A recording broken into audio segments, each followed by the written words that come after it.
दोस्तों नमस्कार। नरेंद्र मोदी ने भारत के प्रधानमंत्री के तौर पर हैट्रिक बनाते हुए तीसरी बार आज शपथ ले ली।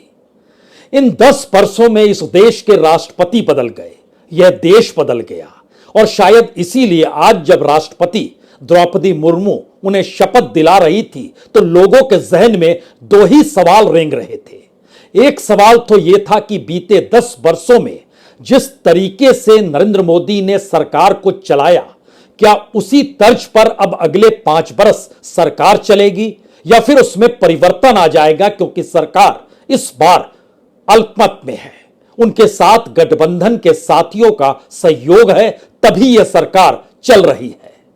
और दूसरा सवाल यह खास तौर पर रहा, क्या वाकई यह सरकार 6 महीने चल जाएगी, 2 साल चल जाएगी, या अपने बोझ तले या अपने अंतर्विरोध तले यह सरकार ढह जाएगी। ये 2 सवाल के इर्द गिर्द दरअसल 2024 का जनादेश भी गूंजता है और मौजूदा वक्त में जिस स्थिति में यह देश अपने आप को चुनावी दौर के बाद देख रहा है, उससे निकली हुई धड़कनें भी इस दौर में सुनी जा सकती है, क्योंकि पहली बार एक झटके में सत्ता में आने के लिए मोदी शब्द गायब हो गया, बीजेपी शब्द गायब हो गया। ना मोदी की गारंटी, ना बीजेपी सरकार। इस दौर में एनडीए की सरकार है।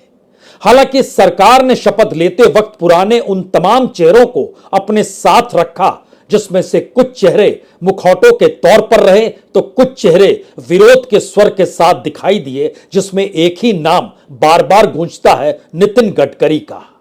और ताकत और डर के प्रतीक के तौर पर अमित शाह ने भी शपथ ली। राजनाथ सिंह की खामोशी या सबको एक साथ लेकर कैसे चलाया जाए, यह सोचते हुए राजनाथ सिंह की भी मौजूदगी इस शपथ ग्रहण समारोह में नजर आई। उस फेरिस्त को भी समझिए जहां पर नौकरशाह सत्ता में आए, चाहे वो विदेश मंत्री के तौर पर जयशंकर हो या फिर हरदीप सिंह पुरी हो। और उसके बाद पहली बार 2 राज्यों के मुख्यमंत्री की एंट्री भी हो गई, उसमें एक खट्टर और दूसरे शिवराज सिंह चौहान। किसको कौन सा मंत्रालय मिलेगा?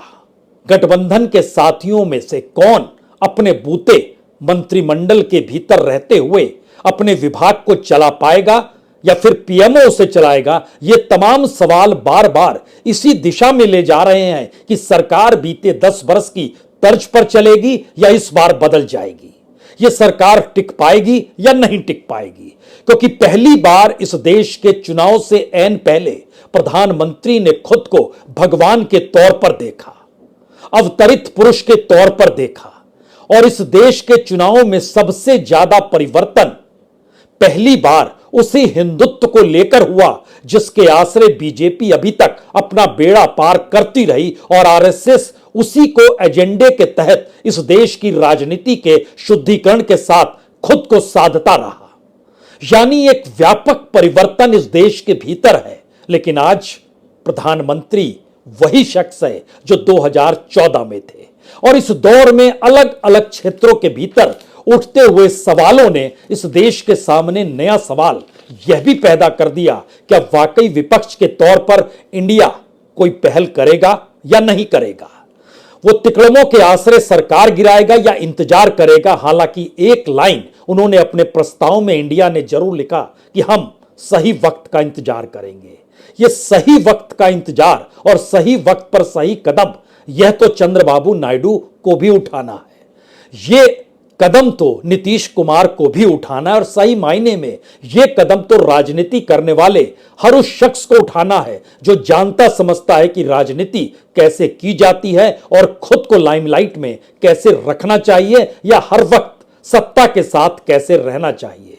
यानी जरा सी ढलान शायद मौजूदा वक्त की परिस्थितियों को आने वाले दिनों में बदल दे। और यह बदलने की परिस्थिति राज्यों के चुनाव के साथ शुरू भी हो जाएगी, जो 3 महीने के बाद उसी चुनाव आयोग को नोटिफिकेशन जारी करना है, जिस चुनाव आयोग पर आरोप दर आरोप लगते चले गए कि वह सरकार यानी मोदी सत्ता को दोबारा लाने के लिए क्या कुछ कर रहा है। तो क्या वाकई राज्यों के चुनाव के मद्देनजर इंडिया गठबंधन की खामोशी है? क्योंकि इनकी अपनी मीटिंग में जब यह प्रस्ताव आया कि सरकार को रहने दिया जाए या फिर पहल की जाए, तो शरद पवार ने खास तौर से कहा इंतजार करना चाहिए कम से कम 5 महीने तक, क्योंकि इस 5 महीने का मतलब 2024 का दिसंबर का महीना आ चुका होगा और उस वक्त तक हरियाणा में, झारखंड में और महाराष्ट्र में भी सत्ता परिवर्तन हो चुका होगा। बीजेपी के भीतर का शोर बढ़ चुका होगा। राजनीतिक तौर पर प्रधानमंत्री मोदी अपनी नैतिक साख अगर इस चुनाव में खो चुके हैं, तो फिर इन 4 महीनों के बाद होने वाले चुनाव के बाद वो कहीं नहीं टकेंगे, क्योंकि इस देश के भीतर में वोटों के समीकरण जाति समीकरण के आश्रय बदल गए, ध्रुवीकरण की राजनीति के तौर तरीके बदल गए और जिस हिंदुत्व पर बीजेपी और संघ सवार होता था वह भी एक झटके में लापता हो गया। यानी एक ऐसे राजनीतिक परिवर्तन की दिशा में, तो ऐसे मोड़ पर हमें लगता है आज बीते 10 बरस को जरूर याद कीजिए और उन 10 वर्षों के बाद आने वाले 5 वर्षों के अक्स तले मोदी सरकार के नियम कायदों को समझने की आज आप कोशिश कर लीजिए, क्योंकि शपथ ग्रहण से चंद घंटे पहले 7 RCR, ये पुराना नाम है, अब तो 7 लोक कल्याण मार्ग है जहां पर प्रधानमंत्री का घर है, वहां पर हॉल में तकरीबन 65 कुर्सियां लगाई गई। प्रधानमंत्री उस समय तक शपथ लिए नहीं थे, लेकिन वो बता रहे थे कि कैसे सरकार चलनी चाहिए और ये उनका भाषण तकरीबन 45 मिनट तक लगातार चला। इस दौर की कुछ तस्वीरें निकल कर आई, पहले इन तस्वीरों को देख लीजिए, फिर समझेंगे इस सरकार के होने का मतलब है क्या और यह सरकार कैसे चलेगी और इस सरकार को डिगाने के लिए इंडिया काम करेगा या खुद एनडीए ही ये काम कर देगा। लेकिन पहले 7 लोक कल्याण मार्ग यानी प्रधानमंत्री के घर के भीतर की वह तस्वीर जिसमें क्या हो रहा है खुद देखिए और समझिए।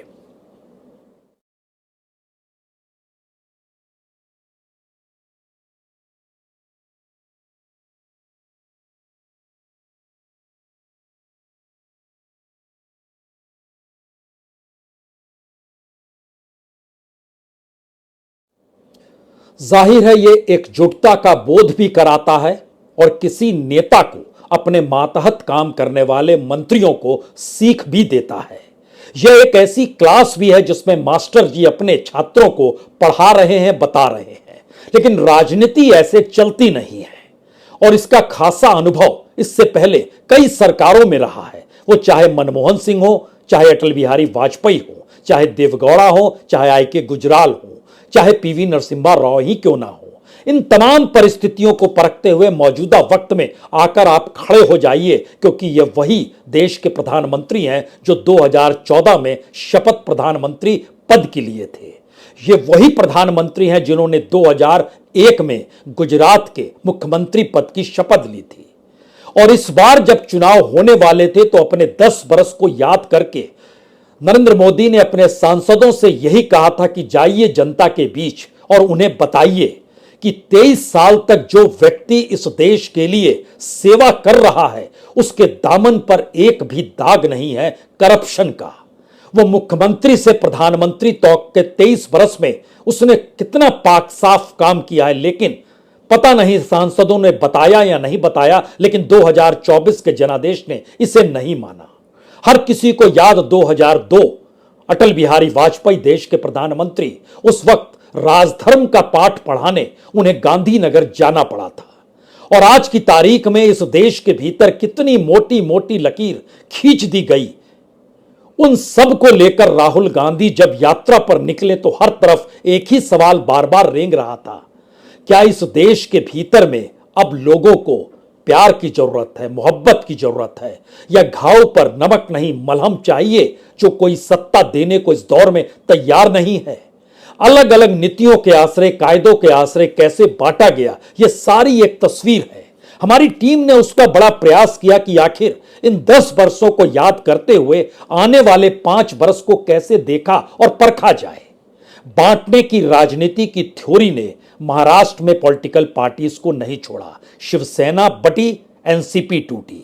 राजधर्म का पाठ 2002 का था, लेकिन उसके बाद जनता ने इस देश की सरकार को माइनॉरिटी में लाकर खड़ा कर दिया और कहा आपको हम पूर्ण बहुमत नहीं देंगे। इसीलिए यह बीजेपी की नहीं, मोदी की नहीं, यह एनडीए की सरकार है जिसका शपथ ग्रहण समारोह अब से चंद मिनटों पहले हुआ है। और उसके बाद ध्यान दीजिए, जो मिथ इस देश के भीतर में तैयार किया गया वह बहुत साफ तौर पर था टीना, यानी देयर इज नो अल्टरनेटिव, आपका कोई विकल्प ही नहीं है। लेकिन इस दौर में विकल्प तो दूर की बात है, पहली बार नजर आया और परिभाषा निकली, there is a federal alternative, यानी इस देश का संघीय ढांचा ही आपका विकल्प है, जो इंडिया की शक्ल में सामने आकर खड़ा हो गया। और अपने भूते बीजेपी सत्ता में नहीं तो उसके सामने भी यह सवाल था, क्या वाकई अब इस देश का कोई भी प्रधानमंत्री बन सकता है? और जब अपने अपने तर्ज पर सर्वे निकल कर आने लगे तो कुछ राज्यों में मोदी पिछड़ गए, राहुल गांधी से पिछड़ गए। लेकिन सवाल तो उसके आगे था, इस देश के भीतर जो मुद्दे थे, महंगाई और बेरोजगारी रेंग रहे थे, लाभार्थियों की एक लंबी कतार शुरू की गई, लेकिन बावजूद इसके सत्ता और सरकार के साथ वो खड़े नहीं हुए। यह बहुत तत्काल की स्थिति है, सिर्फ आपको याद दिलाने भर की परिस्थिति है। अब सरकार के सामने चुनौती सीएए एनआरसी को लेकर इस देश के मुस्लिम समुदाय के सामने कैसे पेश आना है, यह भी सवाल है। जबकि आंध्र प्रदेश में चंद्रबाबू नायडू की जरूरत मुस्लिम समाज ही नहीं बल्कि उनकी अपनी पॉलिसी मुस्लिम समाज के अनुकूल की है, वो चाहे हज यात्रा को लेकर हो, चाहे आरक्षण को लेकर हो। संविधान बाबा साहब अंबेडकर इस देश की पूरी जातीय समीकरण को इस मुद्दे ने एक झटके में बदल डाला और कोई सोच नहीं सकता था कि आखिर वो दलित वोट कहां जाएगा, उसने दिखला दिया वो किधर जाएगा। पूरे तौर तरीके बदल गए और एक झटके में बीजेपी या कहें नरेंद्र मोदी और अमित शाह की जो सोशल इंजीनियरिंग थी ढह कर गिर गई। बावजूद इसके सरकार तीसरी बार शपथ ले चुकी है और उसके बाद इस देश के भीतर ग्रामीण इलाकों में तनाव खुलकर नजर आने लगा और वह जनादेश की शक्ल में इस रूप में भी आया कि कांग्रेस को इस बार 26 सीट ग्रामीण इलाकों में ज्यादा मिल गई और उसका आंकड़ा 55 तक पहुंच गया। बीजेपी की सोच पिछली बार 198 ग्रामीण क्षेत्रों से मिली थी, इस बार उसमें तकरीबन 49 सीटों की कमी आ गई और उसका आंकड़ा 149 पर आ गया। यानी ग्रामीण क्षेत्रों के भीतर लोगों में आक्रोश, मौजूदा सत्ता को अब उससे इस सरकार को कैसे पेश आना है यह तमीज उसे सीखनी होगी, क्योंकि राजनीति करनी है तो आपको जनता को साथ लेकर चलना होगा। डर और भय के वातावरण में आप राजनीति नहीं कर सकते हैं। एक तरफ डर था और दूसरी तरफ प्रेमदूत की तर्ज पर राहुल गांधी नजर आने लगे। यह डर क्या था और 10 बरस की राजनीति में यह कौन सा डर था, कौन से नियम कायदे थे, कौन सी तानाशाही रेंग रही थी जो आने वाले 5 वर्षों में नहीं रेंगेगी? यह भी कोई सवाल पूछ सकता है। डर के इस एहसास के पीछे दरअसल ड्राइंग रूम तक में फुसफुसाहट होती थी, मत जोर से बोलिए, टकराव हो जाएगा और यह आवाज बिग बॉस सुन लेगा। पता नहीं टेलीफोन को लेकर घंटियां बजती थी, लेकिन बातचीत के चेहरे बदल गए, रूप बदल गए। लोग कहते थे मिलकर बात करेंगे, टेलीफोन पर बात नहीं करेंगे। मोबाइल को बंद कर दिया गया। मिलकर करने की बात के पीछे इस देश के भीतर जो बिजनेस मैन थे वह भी अपने आप में सिमटते चले गए। उन्हें समझ नहीं आया कि सरकार के हक में कहें, लेकिन सरकार की नीतियां उनके खिलाफ है तो अब जिंदगी कैसे चलेगी? यह इस देश के बिजनेसमैन के तौर तरीके थे। पढ़े लिखे लोगों ने अपनी ओपिनियन को, अपनी विचारधारा को खुले में रखने से संकोच करने लगे। यह कैसा डर था इस दौर में जो लगातार पनप रहा था? एनजीओ जो इस देश में चलते थे ताले लगने लगे। इन सब के बीच लोग इतने डर थे कि खुले में बोलने से डरने लगे। वो वोट किसे दे रहे हैं यह भी छुप गया। और डर देखिए कि फ्री प्रेस एक झटके में गायब हो गया। यानी जो प्रेस धड़कनों को सुनकर सत्ता को आगाह करता, उसने तो कुछ इस तरीके से ढिंडोरा इस देश के भीतर में पीटा कि सत्ता भी समझ नहीं पाई और वह फ्री प्रेस गायब होकर जब सत्ता अनुकूल हो गया तो उसकी धड़कनें गायब हो गई। लोगों ने उसकी धड़कनों को इस बार सुनने से मना कर दिया और अपने भीतर का जो रिएक्शन था, लोग भी हर चीज में सिर्फ हां कहने लगे और सत्ता को लगने लगा कि वो 400 पार है। जनता ने जमीन पर लाकर पटक दिया। वो सरकार एक बार फिर शपथ ले चुकी है। अब उसे अगले 5 बरस चलाना है।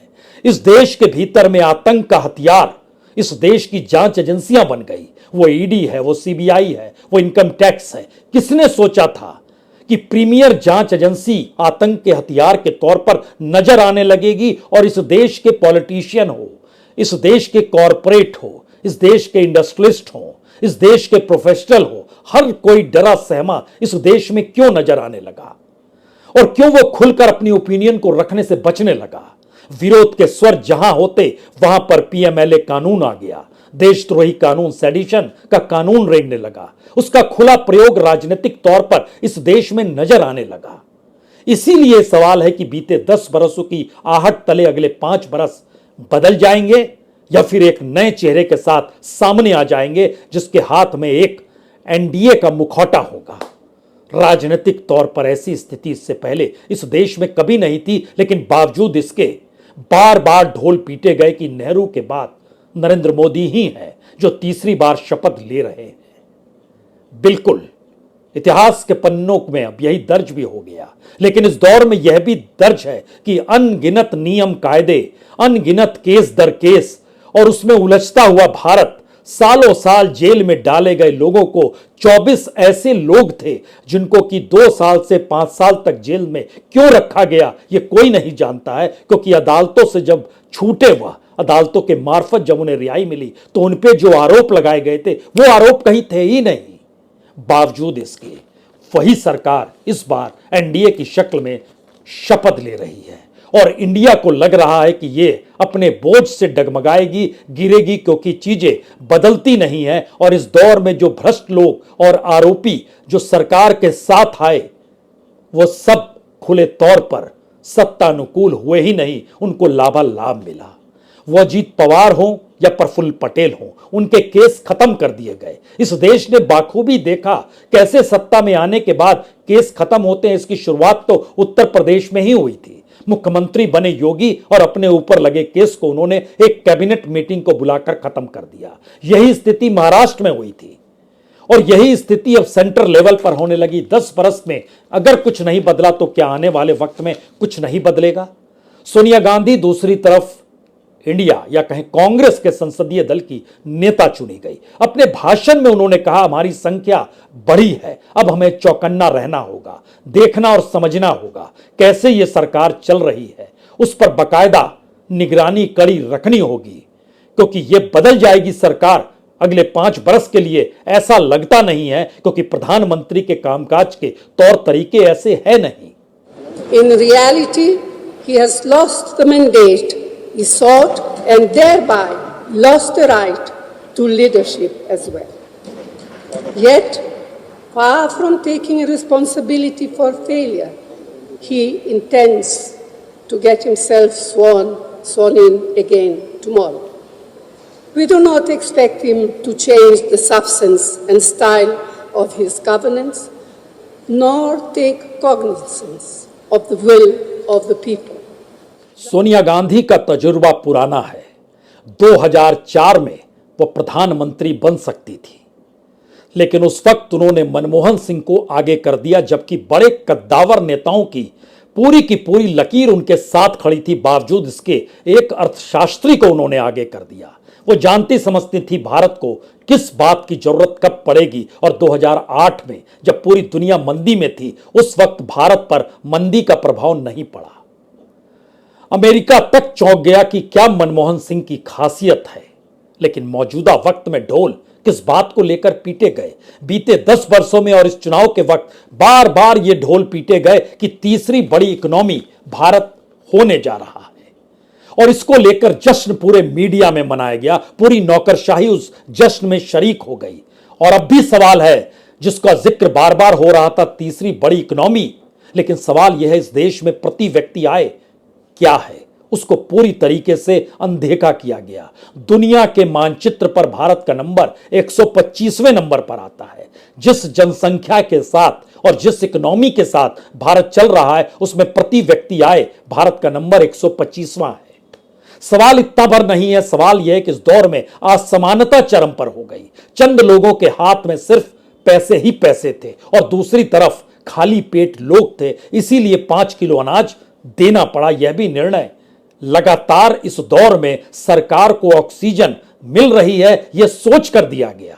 यानी एक तरफ लोगों को गरीब बना दीजिए, इस देश के भीतर में बेरोजगारी फैला दीजिए, उसके बाद जो पूंजी मिले कॉरपोरेट के साथ खड़े होकर उस पूंजी को लुटाइए या उस पूंजी के आश्रय उन्हें किसी तरीके से जिंदा रखिए।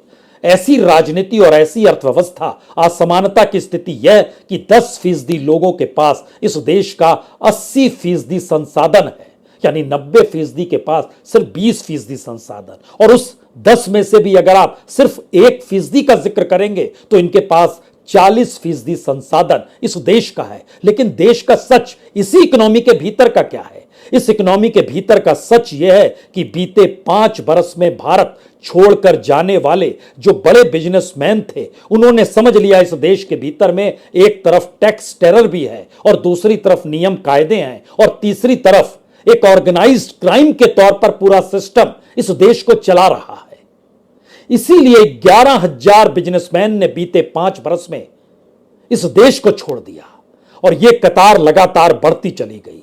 और यह कतार बढ़ते बढ़ते सवाल यह भी आया, इस देश के 156 रईस देश छोड़कर भाग गए, जिन्होंने इस देश के बैंकों से कर्ज जो लिया था, वो कर्ज इतनी बड़ी तादाद में है जिसकी कीमत अगर लगाइएगा तो 10,000 करोड़ से लेकर 50,000 करोड़ के बीच में इन रईसों के साथ पैसा जो जुड़ा हुआ है वो लगातार आपको चलता हुआ दिखाई देगा। लगभग 250 रईस ऐसे भी हैं जिन पर 100 करोड़ से 1000 करोड़ के बीच इन्होंने लोन इस देश के भीतर से लिया है। सवाल है ये पैसा उड़ाकर क्यों चले गए, उन्हें क्यों जाने दिया गया? पूरी एजेंसी, जांच एजेंसी, सब कुछ इस दौर में खाकली और कंगाल क्यों दिखाई देने लगी? बावजूद इसके जनता ने सरकार को समझा और हराया, खामोशी के साथ देखा, परखा और हराया। वो सरकार इस वक्त कह रही है ना हम हारे हैं, ना हारेंगे और ना ही हम इस बात से चूकेंगे कि सरकार हमारी ही हो। तो एनडीए की सरकार शपथ ले चुकी है और उसके बाद सवाल यह है कि खुद को भगवान मानने की चाह तले प्रधानमंत्री को राष्ट्रपति ने शपथ दिलाई। अब उनके सामने इस देश के तमाम परिस्थितियों को पूरा करने की जिम्मेदारी है।